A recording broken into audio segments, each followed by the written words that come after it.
Welcome to the Inner Darlings YouTube channel. My name is Nela Falize and this is day 23 of my NaNoWriMo challenge. Once again, I wrote over 1900 words in about an hour. So yay for consistency, yay for going the distance.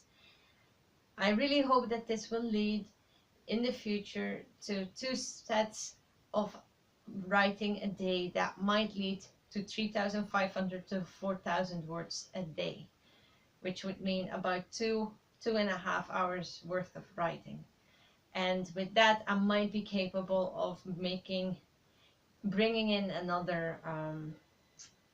another structure in the week of which days I write and which days I won't write.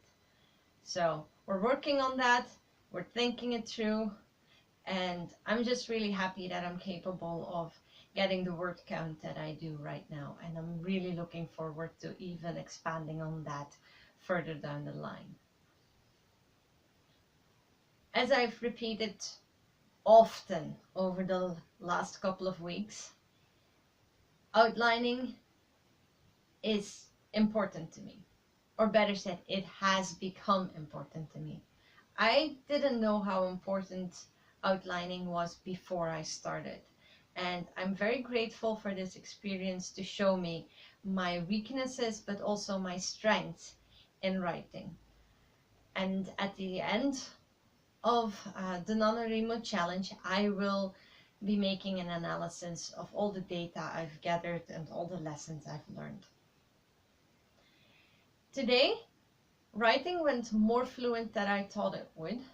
I wasn't completely certain of how to portray the things that I wanted to say. There's a lot of things that sometimes need to be written or that I want to write that I just don't know the words for, neither in Dutch nor in English. And then I might have gotten lucky realizing that most likely my main character also doesn't know these words. So I can find my way around tricky subjects by thinking about it from a certain character's point of view. You might want to, or better said, I might want to describe what I see, the furniture in the room, very detailed and very lush and rich. But that doesn't mean I have the words to describe it, and I might have had to do a lot of research to know exactly what those words are, which, if I'd had an outline, was something I would have come across then, and I could have researched it in the time I had. Researching during writing I find counterproductive and very time consuming. So that would clash if it hadn't been for my main character actually not really caring about those kind of things.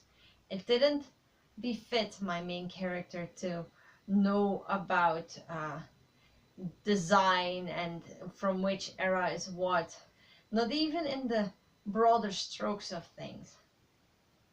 As a woman, I've seen a lot of television shows pass and a lot of different decorations and then different types of furniture, and I might, due to having spoken with other women about these things, I've gotten a slight feeling for what might go where, but even I in real life don't have a good sense of designing history.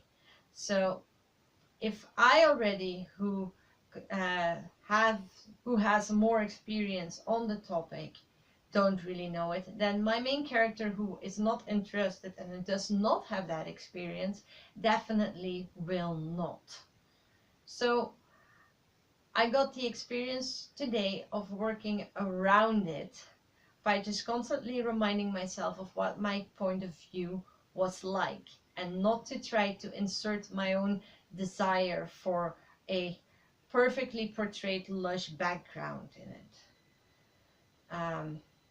I've read books where they gave all sorts of excuses as to why a character would know this or that, and I always felt that it was a bit forced, and that's not something I want to do. So I'll be on the lookout for that constantly, because I get it. I get the desire of wanting to put the things you see and then the environment you created on paper so that others can enjoy it the way you enjoy it.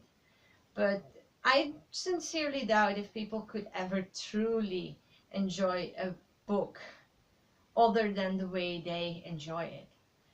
Can you actually enjoy it the way the writer meant for it to be enjoyed? 100% identical? I doubt so. Maybe some people are more in tune with what the writer intended and they'll get the experience. But seeing as once a book is in a reader's hands, it's all about the reader's experience. I've wondered if I should actually invest so much emotionally in trying to get things perfectly set up. There should be value in expressing how your environment looks like. It should add to the story. It should help it progress and help set the mood, which is also a form of progression. So it is kind of tricky sometimes for me to know what should be said and what shouldn't when I have a hard time finding the right words to speak about it. Most likely, I'll come back to the scene and I'll flesh it out more. But right now, I kept it to a bare minimum and focused on the flow of events more than I focused on details in the environment. I hope people love reading enough to actually make stories their own. Because I know that most of the time when I read a book, it's with my own interpretation. And I honestly am not somebody who cares a lot about what the author meant. Because that would mean that I'd have to figure out or find out what the author meant with what they wrote. And I myself don't have big underneath lying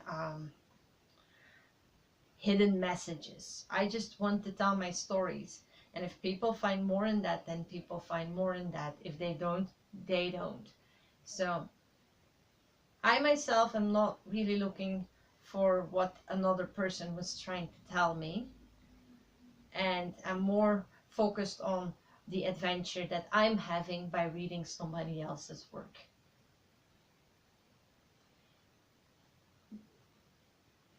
And that's it for today. Thank you for listening.